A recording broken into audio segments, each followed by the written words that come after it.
Hey, I was watching your withdrawal videos of lorazepam. I'm not too sure how in tune on benzodiazepines that you are, but I'd like to give you an informative video on benzodiazepines and those out there that are on benzodiazepines such as Ativan, Xanax, Klonopin, Valiums, etc. Ativan is one of the worst to withdraw off of.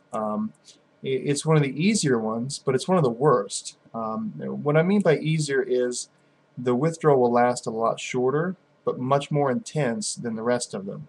Um, it can cause a wide range of things, and what I did see you experiencing was paranoia. I don't know if you have that on a daily basis or not.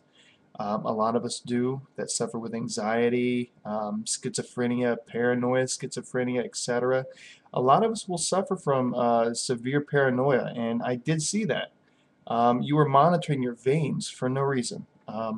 You may have just been pointing it out for your withdrawal video. There was some other key aspects that I was watching, and a lot of us will do this without thinking about it. Like, why am I doing that? Well, you're withdrawing, and the withdrawals are terrible. I've withdrawed off Klonopin, off Xanax, off Ativan. I was hospitalized for my Ativan withdrawal.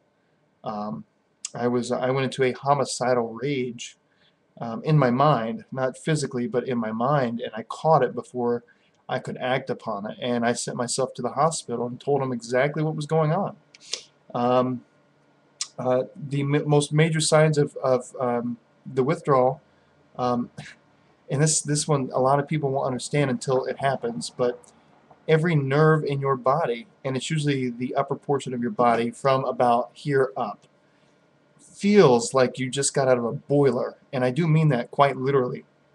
Um, you become slightly anemic thanks to how the brain is trying to react to its increased production rate out of nowhere. When you take benzodiazepines, you depress the central nervous system. And what I mean by that is different sectors of the brain no longer need to work as hard as they did before you took the medicine. So the brain decompensates. It don't care when you're taking the medicine. So you're not using as many resources. The brain isn't taking up. It's not overclocked anymore. You've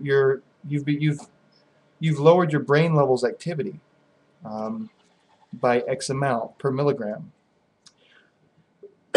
depending on how long you've been using and what your tolerance is and stuff. The only way you're going to come out of the withdrawal, and believe me when I say this, you want to come out of the withdrawal. From what I'm seeing, from what you're experiencing, you never want to stop cold turkey. Ever. No one ever wants to stop cold turkey. And a lot of people try to do it. It's very dangerous, and yes, it can kill you. Benzodiazepine withdrawal can kill you. And I know that you're probably going to shy that off. And not a whole lot of people die from it, but depending on how long you've used, it can kill you. Just like an alcoholic who's been an alcoholic for 20 years and just out of nowhere stops one day, he's going to die. His brain's so used to the depressants, he'll die. Um, One of the worst things you got to watch out for is seizures. And that'll happen around, if it's going to happen, it's going to happen around your 90th to 120th hour without a benzodiazepine, depending on your metabolism. For me, a hypermetabolizer, it could be my 30th hour. Um, but for most people, it's around 90 to 120 hours. You could have seizures, grand mal seizures, or just light seizures that can kill you. Or it's just a dangerous situation. Your blood pressure also spikes, and I do mean spikes. If you're normally at like 110 over 60, like I am, and like most people are who use this medicine on a regular basis, you are relaxing every part of your body when you're using this medicine. Ativan has a muscle relaxant in it. Not only does it relax the brain, it relaxes the body. And that includes your heart, your intestines, everything about you gets relaxed. So when you're coming off of this medicine, everything hurts. And that's why it hurts. Everything's been relaxed. Now I'm not talking like if this is your intestines on a normal basis and here they are on Ativan, they've been so relaxed they don't want to move. No, that's not what I'm talking about. I'm talking about they still work around the same, rough the same. but they don't strain as bad. You don't. It's hard to explain. Benadryl will not help you. So you can just stop taking the Benadryl. It's not going to help. It doesn't help with any of the symptoms. Neither will Tylenol or aspirin or ibuprofen, Motrin. None of those are going to help. Vicodin's not going to help. I don't know if you've done that or not, but Vicodin won't help. Morphine's not going to help. Fentanyl won't help. Oxycontins aren't going to help. The only thing that literally will help is Ativan or Klonopin or Xanax or Valium, a benzo, because it's specific. Benzodiazepines are one of the worst things to withdraw from. I went through it last night, actually, and the night before that, and the night before that, and then I finally got my script back. But it's one of the worst things to withdraw from, and it's not fun. And I've seen a lot of people out there that say they're withdrawing, and you definitely are withdrawing. Like I said, there's been some telltale signs of it. Slight paranoia of your own body, the cold sweats. I'm not 100% sure, but you looked like you were burning up, and you probably felt really hot, but you were probably cold, and your temperature was most likely normal, because Ativan doesn't control your temperature at all. It has nothing to do with it. But when you come off of it, everything inflames. You start to feel hot, and the Benadryl is not going to help that either, which sucks. And I know a lot of people say, oh, Benadryl cures. Yeah, I was told that too. And you know what? I took 100 milligrams of Benadryl. 50 usually knocks me out. But you know what? I was withdrawing off Klonopin, 2 milligrams twice a day, and which is equivalent to 1.5 milligrams of Ativan twice a day. Ativan kicks in harder, and it doesn't last as long. It's really strong. It's stronger than Xanax, but it doesn't last very long. You're talking about a 3 to 6 hour pill or shot at best. Klonopin can last upwards of 8 hours, depending on your metabolism. Ativan won't. Neither will Xanax. Valiums can last, God, up to 12 hours for most users. It has a half-life of 120 hours to 200 hours. Plasma half-life. And the other benzos really don't. They're quite short. Klonopin is, I think, 18 to 52, I think, somewhere around there. So it just depends on your metabolism. I don't know what you go through. I haven't really watched a whole lot of your videos. I just came across your video because I was going through my Ativan withdrawal video that I had created a long time ago, which you might find useful. But you want to take you want to go ahead, just trust me. You want to go ahead and take your normal dose twice a day instead of 3 times a day, and then cut back after 4 to 6 weeks. Cut out half of one of those pills. Okay, so you're taking away a half of a pill every 4 to 6 weeks. For every 1 milligram of a benzo that you take, it takes roughly 6 months to withdraw off of. I don't know who you've been talking to, but it takes 6 months, and that's Klonopin. So Ativan might take 2 months to 3 months if you're lucky. You're going to feel like that, and some days you'll feel quite normal, and then the next day you'll go right back to hell out of nowhere, and that's just withdrawal for you. So I really hope you take some sound advice from someone who's been using for 6 years to control my panic attacks, my paranoia, my anxiety attacks that I have frequently. If you watch some of my videos, anxiety help, paranoia / schizophrenia help. The Ativan and Ativan withdrawal video that I have, you might find useful. I even have a website, anxietykeep.org, and it has a lot of information on the benzodiazepines and how they react to the brain, and why withdrawing cold turkey is a horrible idea.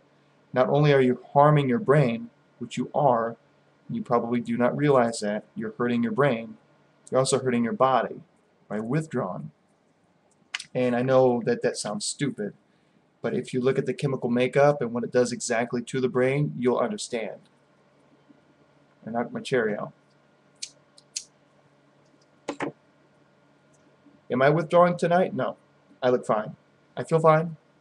I'm a little anxious because I'm actually out of meds again already. Um, I mean, I only had one. But not Ativan. I take Xanax and Klonopin. I'm prescribed Klonopin, and I take Xanax whenever I run out. Because my doctor doesn't seem to understand. I apologize for the very loud noise. That was my aim. My doctor doesn't seem to understand that. Yes, I've been using for 6 years, and yes, my anxiety and paranoia is really bad. I take a whole lot of other medicines, but my Klonopin really are, it's gold. I mean, I'd like to come off of it. I would. I'm not going to lie to you. I'd like to come off of it. Because every time I withdraw, it's, you just want to fucking hurt somebody. But you can't. You can't. Because you just want to stay inside and lay down all day. Everything in your mind races. Everything hurts. Everything sucks. You know? And nobody understands it till they go through it. And I'll give you some sound advice here. Benzodiazepine withdrawal is worse than meth withdrawal, is worse than heroin withdrawal, and it's worse than cocaine withdrawal. It's worse than nicotine withdrawal. It's worse than caffeine withdrawal. It is the second rated worst withdrawal that you can have because of its plasma half-lives, because of what it does. Most people take the medicines, they understand what it does, but they don't understand what it does and what it does. But I really hope that you watch some of those videos. Go to the website, check it out. It's completely free. Those of you that are withdrawing, do your own thing. You don't have to listen to me. You don't have to listen to medical advice, etc. Do your own thing. If you want to withdraw off of it and spend a couple, if you're lucky, a couple weeks withdrawing, a couple days withdrawing, and then go back to your medicine, it's not going to help. A couple days off your benzos and going right back to them, it won't help. You still have your tolerance. It takes at least a month of having no benzos to lower your tolerance by a fraction of what it was. And that's not a lie. It's not a lie. That's medically proven. And it's out there. I have a fact on one of my videos of how long it takes from scientists, from medical professionals, not from psychotherapists. Oh, my camera messed up. Autofocus. Sorry. But from scientists, from researchers, etc., etc. It takes months to withdraw, to come off these medicines. Some people are lucky; they have a natural immunity to withdrawal. You could. I've known a girl who took Klonopin 2 milligrams once a day, so 1 milligram twice a day, for 17 years, and just cut cold turkey. Never withdrew. I never understood it. I never did. But she did. She said she never withdrew. And I've seen her take 10 milligrams at once, and it did nothing really to her. So I came to the conclusion that this girl doesn't break down benzodiazepines. But nevertheless, apparently you do, because you look really bad in this withdrawal day 4 video. You look horrible. I mean, it just looks like you are in hell, and I really feel bad for you at that point. I don't know where you are right now. I'm going to go through your channel and check out some other videos, but it looks like you're in complete hell. And I will tell you this, what will help is drinking plenty of fluids. That'll help you a little bit. Lay down. Don't sit up. Don't walk. Don't exercise. Lay down. Not every day, because you'll lose muscle mass and you'll become dependent on laying down, etc., etc. Lay down, okay? Get a nice fan on you, okay? Into a colder environment. But then you're just going to start having chills and stuff, and it sucks. Also, a nice warm bath can help a little bit, but it only lasts for X amount of minutes to a half an hour. But that's just the withdrawal. I mean, it's horrible. It sucks. You can always try Geodon. That's an alternative to the benzodiazepines. It will kill your withdrawal, and it's not a benzodiazepine. But then again, it's addicting too. So you have to fight your battles, and it seems to me like you want to come off of it. So I really hope that you do well and you don't seize, and well, good luck.